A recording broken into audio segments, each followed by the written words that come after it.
we may be seeing the end of a dynasty in Golden State, and it's honestly sad to see because of how dominant Steph Curry has been this season. He's having one of the best seasons of his career, and it's actually comparable to his 2016 unanimous MVP award. He's averaging 30 points per game on about 45.3% shooting from three and 48% shooting from the three-point line. And even for a world-class elite shooter like Steph Curry, who is considered the best shooter of all time, 45% from the three-point line is absolutely incredible. And I don't want to diminish how good he's been when talking about the Warriors and their demise this season. I want to give him all the credit that's due to him, and he's the only reason that they've been competitive in these games and the only reason that they're hovering around 500 right now. As of right now, the Golden State Warriors are 7-8, and are sitting in the 10 seed in the Western Conference. They're definitely not out of the playoff picture by any means, but they're definitely not looking good to start the season. This demise has mainly been on the shoulders of Klay Thompson, Andrew Wiggins, and Draymond Green, and all for different reasons. Let's start off with Draymond Green, who has actually been solid on court. He's shooting 45% from the three-point line, which we haven't seen him do in years, and around 89% from the free throw line. But it's his on-court antics that are just detrimental to this team and the culture that they've always been about. And he recently got suspended for 5 games for choking out Rudy Gobert, which obviously is not okay and is hurting the team more than it's helping. And he's always been a player that's been very aggressive and edgy to kind of give the Warriors a spark. He'll go block a shot and then yell or scream in someone's face. And that's always been looked well upon because it's never been malicious most of the time, and it's mostly been well received by fans. But this year he's been involved in a few incidents, including the penultimate one with Rudy Gobert, where he got suspended for the 5 games. And when Draymond Green gets ejected from games or thrown out of games or gets suspended in this case, it doesn't actually help the team. It doesn't give them a spark, especially this year. And they need him on the court to be their primary playmaker outside of Steph Curry and to be a wall on defense. And they don't need him to be a dirty player who's going to get kicked out of games and miss time. When he's on the floor, he's a valuable contributor to this team. But this year, he's just been not even edgy and aggressive, but just a dirty player that has been going way too far and crossing lines that I didn't think that he would cross. And I've always actually been a big supporter of Draymond Green. I love his antics. I love when he blocks a shot, gets up and screams and claps and just is loud. But this year, it's been hard to watch him just because of how dirty and reckless he's been playing and how it's hurting the team around him.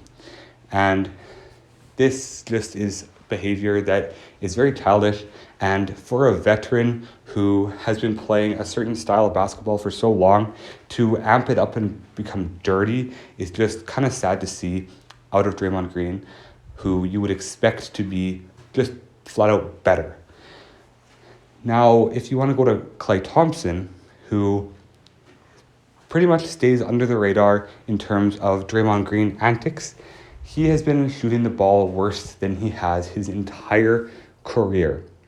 Klay Thompson, even after the surgeries that he's had on his ACL and his Achilles, he still came back in the past couple seasons and averaged over 20 points a game and was vital in their championship run in 2022.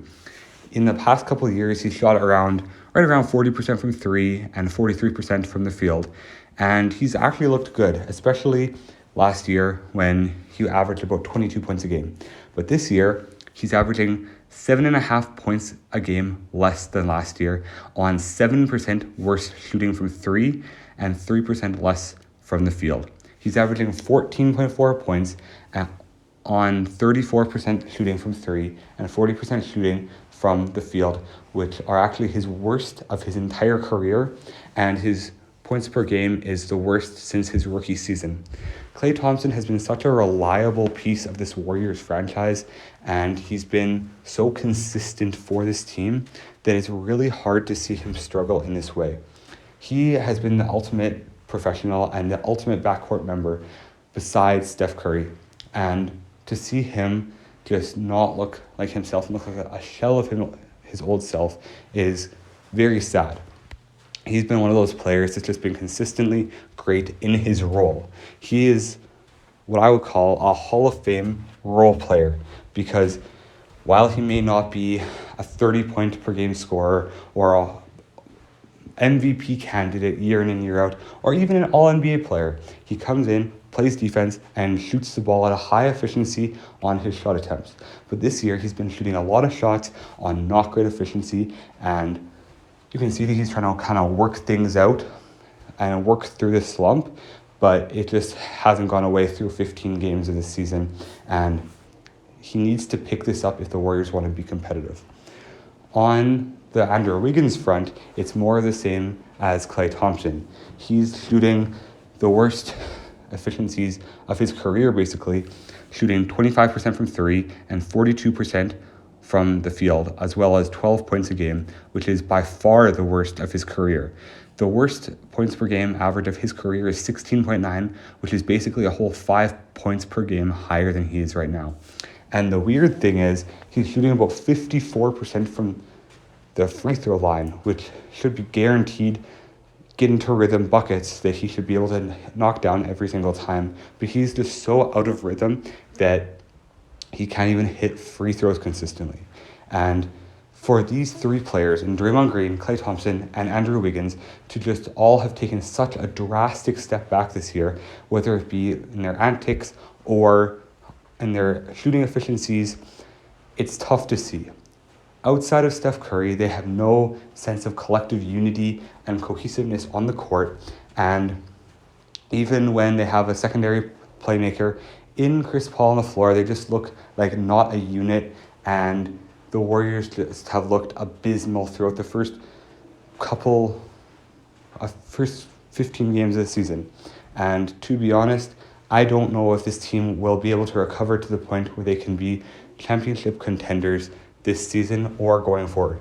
Their future pieces are also not looking great, with Jonathan Kuminga just averaging around, I think, 11 points a game on 18% shooting from three. And it's just not, it's not great. This team lacks any type of scoring outside of Steph Curry. If it wasn't for Steph Curry having a potentially MVP season, this team would be about 3-12 right now instead of the 7-8 record that they have.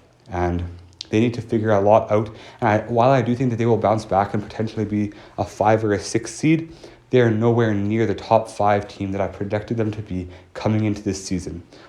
Wiggins has about hit rock bottom, so he'll bounce back most likely. So will Klay. But I think this team's time as a top contender in the Western Conference and in the league is about over, and it's kind of sad, especially with how Steph Curry has still been playing elite basketball going into his age 35 season.